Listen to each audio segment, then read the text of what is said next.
Groundwater springs like these are the source of rivers.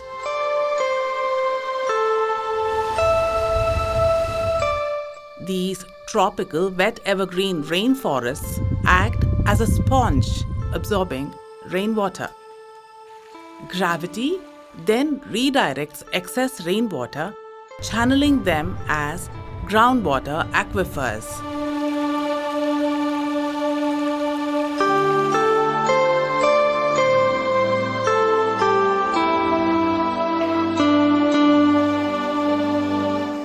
In the plains, though, groundwater aquifers feed the water channels into lakes and tanks instead of to the rivers. The lakes and tanks and lagoons feed the rivulets, which become rivers.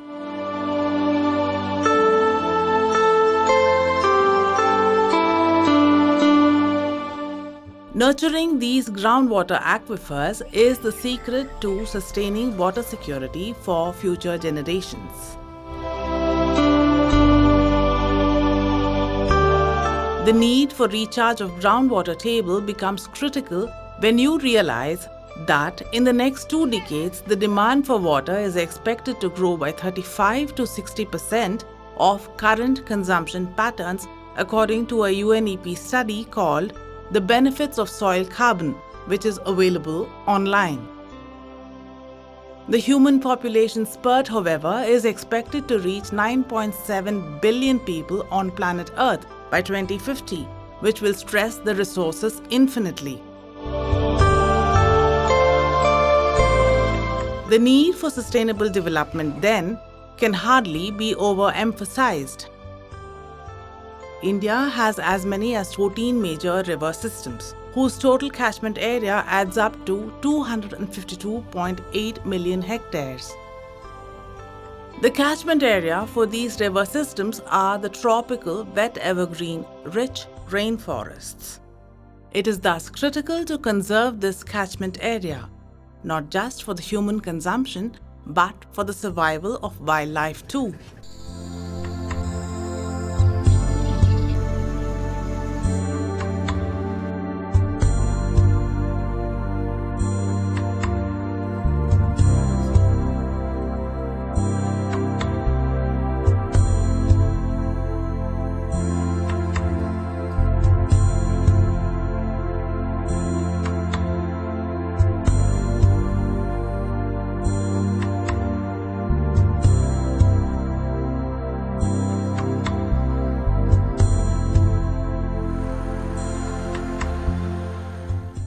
These forests are the source for all the river systems in the Indian peninsula.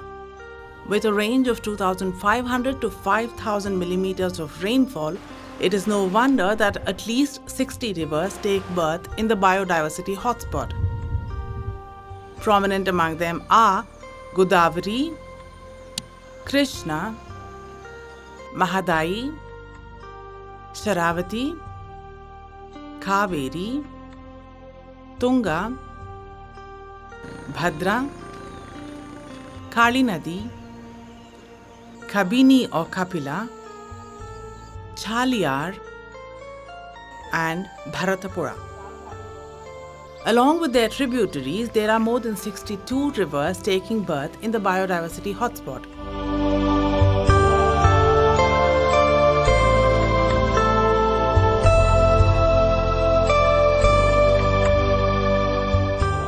This kind of forest denudation for human development is often at the cost of critically endangered animals whose homes are robbed by mankind. Wildlife like this injured barbet is often passed by destruction of the groundwater table in forest areas.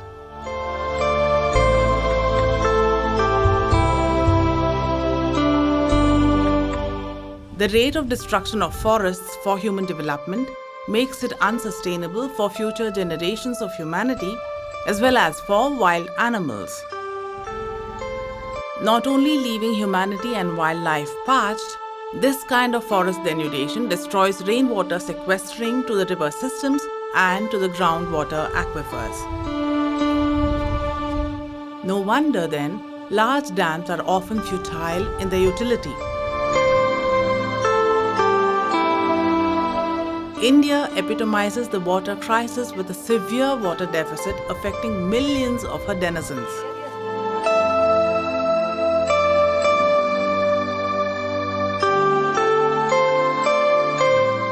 This is the blunt truth, despite India having as many as 14 major river systems.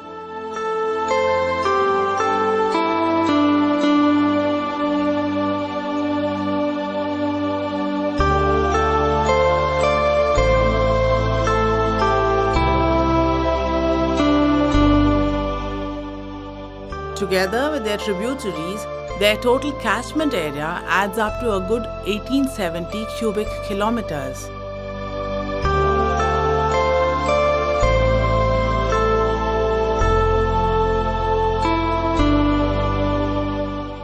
But this catchment area is destroyed through unsustainable development and scant regard for catchment area conservation.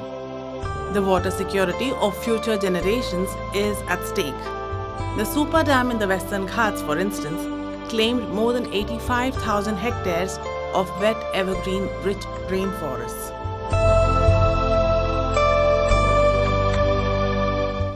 Further, the super dam has feeder dams like the Bommanahalli, Tattihalla, Khadra, Kodasalli, Kaneri, and the last one proposed, the Dandeli Dam, was stayed by India's Supreme Court. A total of 8,900 hectares of forests were clear-felled for the construction of what was then touted to be Asia's largest dam, the Super Dam, when it was commissioned in 1984. The optimum storage capacity for this massive dam is 41.78 million cubic meters. But this promise has been fulfilled only twice in the 32-year history of this hydropower project, once in 1994 and then again in 2006. Himanshu Thakkar of the South Asia Network of Dams, Rivers and People says, the total rainfall and snowfall in India is around 4,000 cubic kilometers. And out of that, 1,870 is utilizable. And out of that, around 2/3 is through surface water and 1/3 is through groundwater. These are the figures from Water Resource Ministry. When they say utilizable water, this is the amount of water that can be stored.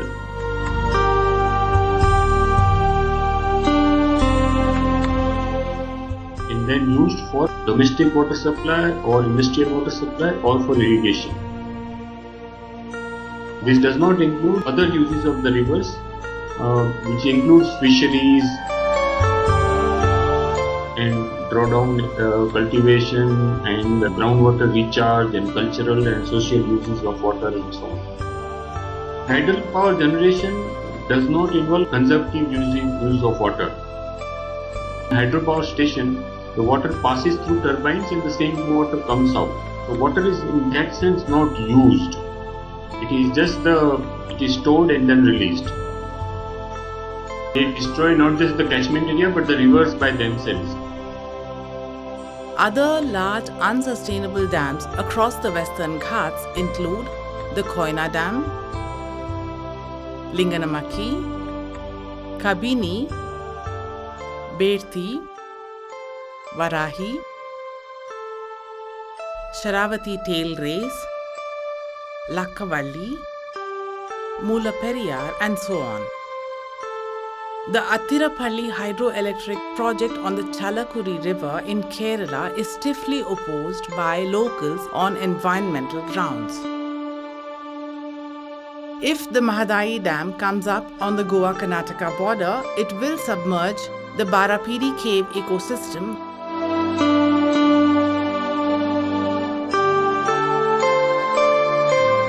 where a highly endangered native bat species, the Rotten's free-tailed bat, which numbers no more than 185, is breeding successfully only in this cave in the whole world. It has been scientifically established that the bats are not more than 185 in number. Since they are breeding and roosting only in this cave. The number is so small, that's why they are critically endangered species. The immediate threat to this ecosystem of these bats is the construction of Mahadai Dam, which would submerge the entire cave. There is an urgent need to declare this area as bat sanctuary. Otherwise, the dam construction across the Mahadai river would submerge the entire cave ecosystem.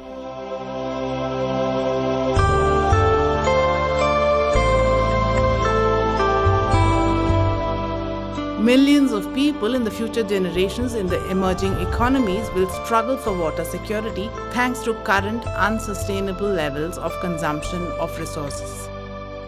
Human population reflects in economic growth that is quite literally eating up forest reserves and its wild denizens.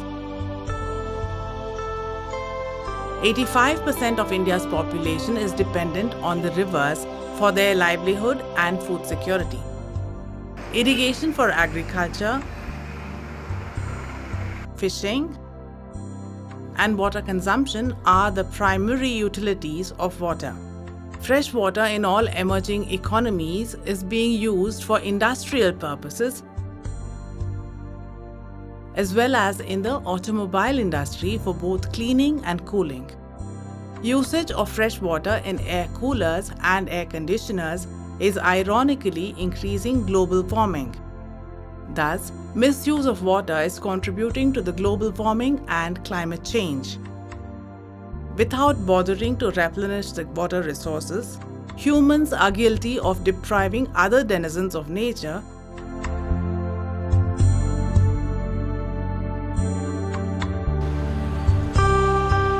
the habitat and water that they need for their survival.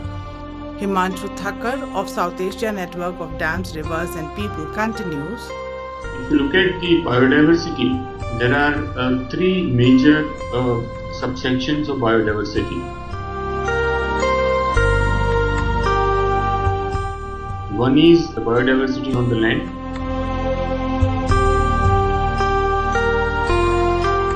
Marine biodiversity, which the biodiversity in the sea. And the third is aquatic biodiversity. Important thing to understand is that a river exists because of its connectivity. It has the longitudinal connectivity between the upstream where the river is born to the downstream where the river meets the sea. It has the lateral connectivity with the floodplains, and it has the vertical connectivity open to the sky from where it gets rains and other things, and down connected with the aquifers in the underground. These connectivities mean that the biodiversity in the aquatic ecosystem survives only if these connectivities exist. So when you build a dam, it actually destroys this connectivity between the upstream and downstream.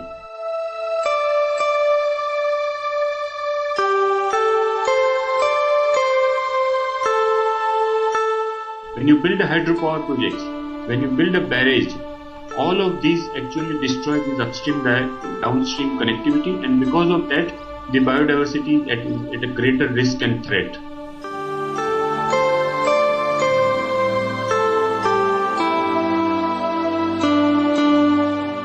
The implication of aquatic biodiversity on livelihoods and the society is very little studied actually. In India, rough estimates show that more than 10 million people depend on riverine fisheries.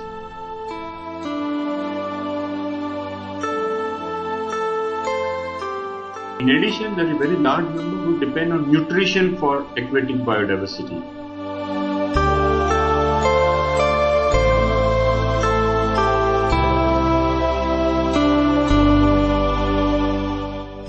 Similarly, the water that the rivers supply sustains so many livelihoods in terms of drinking water, agriculture and so on. And these groundwater aquifers are recharged by rivers, a flowing river. But when you dam a river and stop the flow, you also destroy the groundwater recharge systems.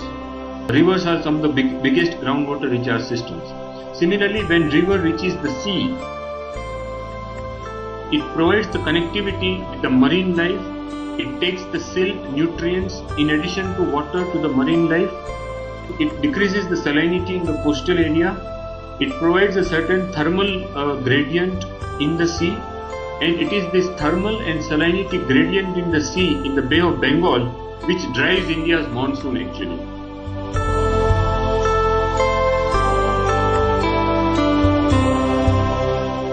Catchment area conservation calls for more than just afforestation programs and increase in notification of protected areas. It needs allied soil conservation measures besides catchment area conservation and watershed management,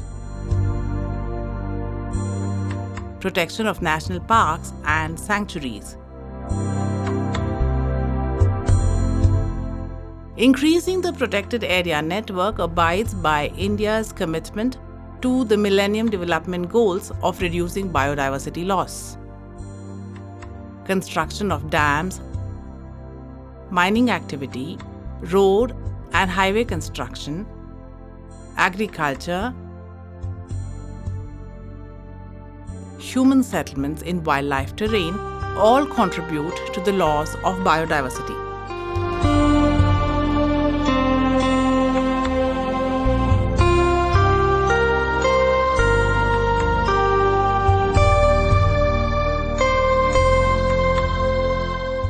These development indices directly confront groundwater replenishment by defacing the catchment area.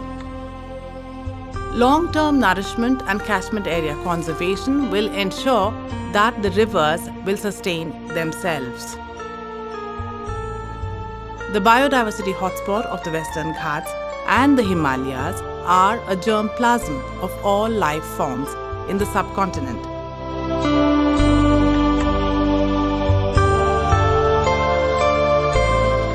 It is estimated that there are 4,000 species of flowering plants known from the Western Ghats alone.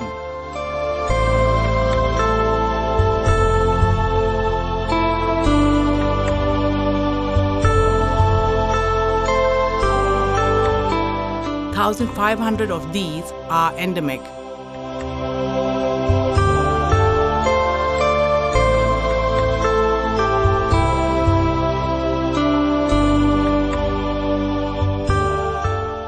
Of the nearly 650 tree species found in the Western Ghats, 352 or 54% are endemic. The Western Ghats supports a diverse fauna. Among the vertebrates, birds represent the largest number of known species at 508 species.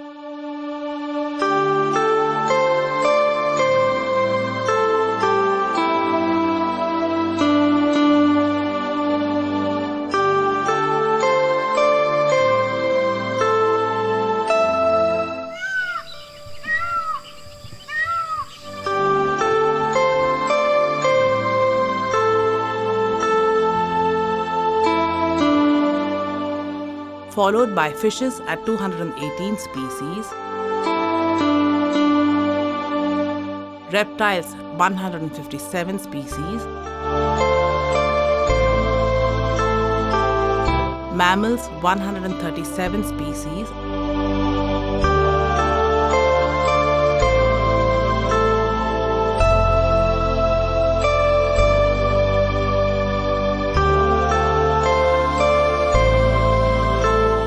and amphibians 126 species are found to be endemic.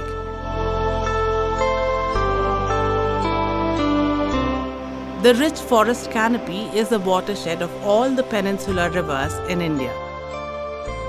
This biodiversity that the subcontinent is blessed with needs water to sustain. In turn, this biodiversity will sustain our water security. It is up to us human beings to evolve a sustainable means of water and biodiversity conservation.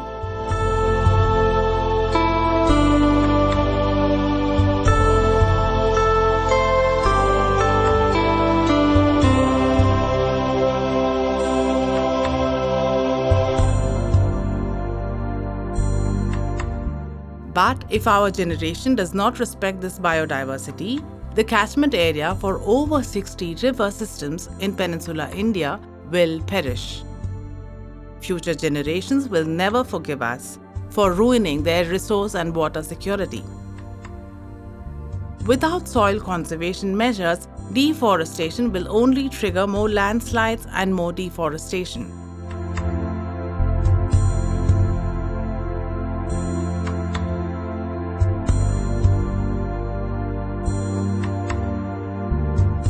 It becomes a vicious circle, and water crisis facing the subcontinent will only worsen.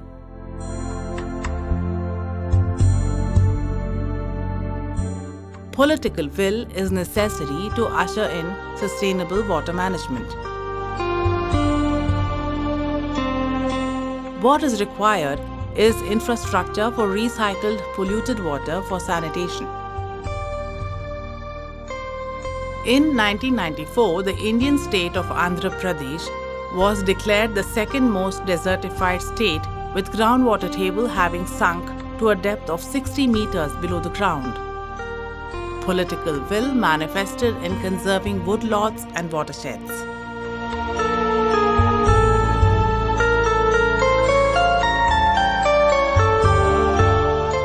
A massive regreening initiative saw fruit orchards generating employment and livelihood security for the marginalized. For a detailed perspective of watershed management for groundwater replenishment, you may want to watch this video by the Society for Education and Development, or SEDS, in Anantapur. SEDS is one of the premier NGOs in Anantapur district of Andhra Pradesh, dedicated to mitigating desertification through a whole myriad of initiatives, including soil conservation,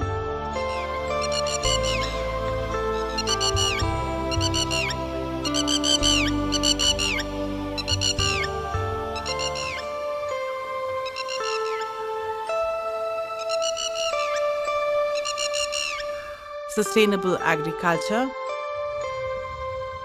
watershed management, rainwater harvesting, livelihood security, carbon sequestration, etc. It bore fruit and ended up heaving the groundwater table up to less than 1.5 meters below the ground, that too on a hilltop after 2 decades of sustained efforts.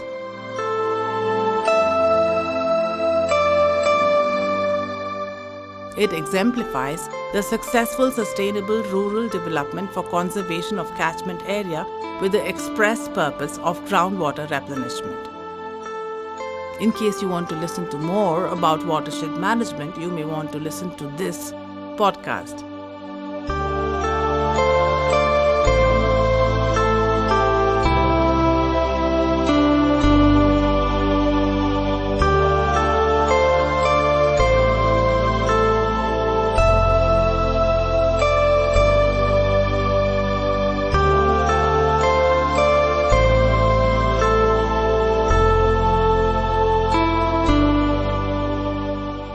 If you want to learn more about Sustainable Development Goals, do visit the UN website. You may also want to visit the website of SEDS to learn more about sustainable development initiatives at the grassroots level. Watershed management, soil conservation, and nourishment of biodiversity conservation will give future generations of humanity water, food, and livelihood security. India's water lifeline today are not rivers. They are not the dams and the canals. India's water lifeline today are the groundwater aquifers.